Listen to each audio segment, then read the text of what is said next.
Bonjour, bienvenue au JT Pop. Aujourd'hui, je vais vous parler d'un de mes héros, l'inénarrable Corto Maltese, créature créée par Hugo Pratt. Mais je ne vais pas vous montrer une bande dessinée. Je vais vous montrer une succession d'aquarelles qui a été exposée il y a quelques années du vivant d'Hugo Pratt. Et c'est un peu le catalogue de ce qu'il avait représenté. Alors, Corto Maltese, je l'ai découvert grâce à une émission sur France 2 dans les années 80. Imaginez-vous qu'il y avait une émission tous les mercredis sur la bande dessinée qui s'appelait BD Ciné. Et en fait, ils essayaient de faire un mini-film d'animation à partir d'une bande dessinée célèbre. Ce qui a et du coup, moi, fan de l'émission, j'ai pu découvrir, il y a beaucoup de textes, j'ai pu découvrir Corto Maltese en Sibérie qui m'avait marqué, un noir et blanc de folie, quelque chose de vraiment assez beau. Et puis il y a eu un autre événement, c'est le Jacques Ligier, le conducteur automobile de F1 dans les années 80, avait eu un accident de voiture assez grave, et le président François Mitterrand avait apporté tous les albums de Corto Maltese pour qu'il les lise. Donc voilà, là je vous montre quelques images d'Hugo Pratt. Alors vous voyez, il n'y a pas que Corto Maltese.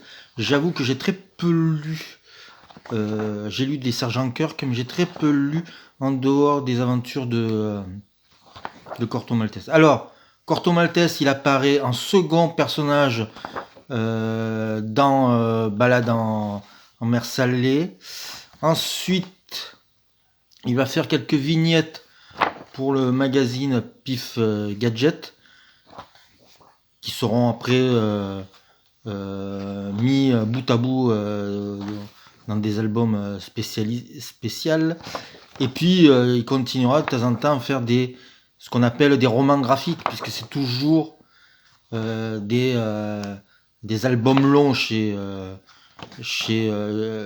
Hugo Pratt, c'est-à-dire c'est à peu près des albums de 120-150 pages. Donc, Corto Maltese, né d'une gitane et d'un marin irlandais, il étudie dans une école judaïque. Il va apprendre la Kabbale. Et ensuite, dans les années 1910, il va partir autour du monde. Il va rencontrer des gens comme Jack London ou Jack Reed. Et il va vivre des tas et des tas d'aventures. Ces aventures seront contées par Hugo Pratt. Alors Hugo Pratt, sa spécialité, c'était le costume militaire, même si on voit quelques images érotiques. Et c'est surtout un passionné d'aquarelle. Alors ces bandes dessinées, la plupart étaient faites en noir et blanc. Mais ils ont été après refaits en pastel, sous la volonté d'Hugo Pratt. Donc il existe une série d'animations.